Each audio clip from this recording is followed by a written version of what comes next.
बेगम हज़रत महल। दोस्तों, जिस महिला की कहानी आज आप सुनने जा रहे हैं, उनकी कहानी सभी महिलाओं के लिए बहुत ही प्रेरणादायक है। 1857 के स्वाधीनता संग्राम में जो महिलाएं पुरुषों से भी अधिक सक्रिय रहीं, उनमें बेगम हज़रत महल का नाम बहुत ही महत्वपूर्ण है। हज़रत महल फैज़ाबाद की खूबसूरत नर्तकी थी, जिसे अवध के नवाब वाजिद अली शाह ने अपनी बेगमों की सेवा के लिए लाया था। हज़रत महल की खूबसूरती और समझदारी पर नवाब शाह फिदा हो गए। उन्होंने हज़रत महल से निकाह कर लिया। हज़रत महल ने धीरे धीरे अपनी योग्यता से सभी बेगमों में सबसे उम्दा पद हासिल किया। वह राजकाज के बारे में नवाब साहब को हमेशा ही बेहतर सलाह देती थीं। नवाब शाह हज़रत महल के कौशल से बहुत ही प्रभावित थे। वह उनकी सूझबूझ को देखकर वो हैरान थे। नवाब को लगता था कि हज़रत महल अच्छी लीडर साबित हो सकती हैं। इसलिए नवाब ने बेफिक्र होकर राज का कच्चा चिट्ठा यानी राज का बागडोर बेगम की हाथ में सौंप दिया। सन 1854 में अंग्रेज़ों ने नवाब वाजिद अली शाह से संधि करनी चाही, लेकिन शाह ने संधि करने से मना कर दिया। इसलिए अंग्रेज़ों ने नवाब को कैद करके कलकत्ता भेज दिया। बेगम हज़रत महल ने अपने राज्य को छोड़कर जाना सही नहीं समझा। बेगम ने बिना डरे अंग्रेज़ों से लड़ने के लिए सेना बनाना शुरू कर दिया। जैसे ही 1857 की क्रांति हुई, बेगम ने अपने सैनिकों को हुक्म दिया और अंग्रेज़ों पर धावा बोल दिया। अंग्रेज़ों को अवध से ही ये उम्मीद न थी, क्योंकि अवध में कोई भी नवाब न था, जिस कारण अंग्रेज़ बेखौफ थे। लेकिन बेगम तो खुद ही अंग्रेज़ों से युद्ध करने निकल पड़ी। बेगम जानती थी कि अंग्रेज़ों के हाथों लगने पर मौत तय थी। उन्होंने हिंदू मुस्लिम सभी को साथ मिलाकर अंग्रेज़ों के साथ युद्ध किया।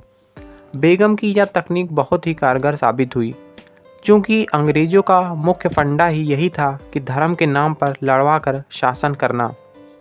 जब बेगम ने हिंदू मुस्लिम को एकजुट होकर करने का फैसला किया, तो अंग्रेज़ों की खटिया खड़ी हो गई।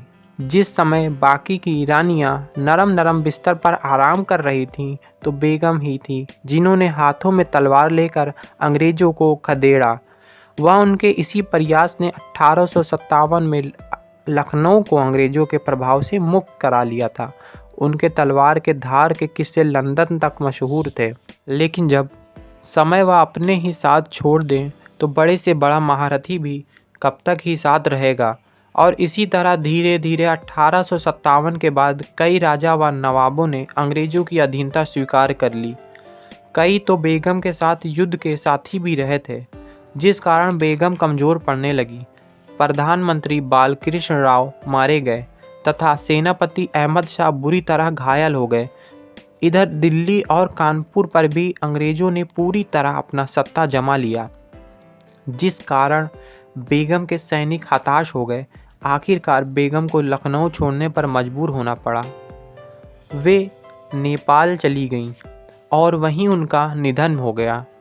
जिस देश के लिए बेगम ने दिलो जान से लड़ाई की, देश की मिट्टी भी उन्हें नसीब न हुई। उनकी मौत के बाद लोगों ने उन्हें भुला दिया। आज देश के 1% लोग भी नहीं जानते होंगे कि देश की बहादुर बेटी, जिसने देश की आज़ादी का सपना देखा होगा, आखिरी सांसें भी उसे अपनी ज़मीं पर नसीब ना होगी। दोस्तों, उनका निधन के पश्चात उन्हें काठमांडू के जामा मस्जिद के मैदान में दफनाया गया। दोस्तों, बेगम हज़रत महल का कुछ इस तरह मानना था: मुझे दुनिया ने खरीद लिया था, पर किस्मत ने आज़ाद कर दिया। मैं एक आम लड़की थी, जिसे न ताकत चाहिए थी और न ही तख्त। मुझे सिर्फ इज्जत चाहिए थी, अपनी और अपनी ज़मीन की। पर जब इज्जत ही लूटने लगे हुक्मरां, तो मैंने घूंघट उतार दिया और जंग का लिबास पहन लिया। मेरे लिए ये जंग इंसानियत के लिए, अपनी मिट्टी के लिए थी। दिलों के अंदर खौफ। जब मैंने लखनऊ के आसमान पर धुआं देखा, तो मुझे लगा मेरी सांसों का रंग बदल गया है। अंग्रेज़ों के तोप गरज रहे थे। मैंने सोचा, अगर मैं आज चुप रही, तो कल को मेरी बेटियां भी गुलाम की ज़िंदगी जिएंगी। मुझे कहा गया, रानी तुम औरत हो, राजनीति तुम्हारा काम नहीं। मैंने कहा, मैं औरत हूँ, इसलिए मेरा काम है इंसाफ। मैंने सभी को बुलाया और समझाया, लड़ाई सिर्फ तलवारों की नहीं, दिलों की है। उन्होंने मुझे बेगम कहा, लेकिन मैं सिर्फ आवाज़ थी, लोगों की। मेरे लिए लोगों से ये गुजारिश थी कि वे अपने दिलों के खौफ को छोड़ दें और अंग्रेज़ों के खिलाफ डटकर युद्ध करें। दोस्तों, इसी के साथ वीडियो में यहीं तक। मिलते हैं किसी नए वीडियो में नए टॉपिक के साथ। Thank you for watching.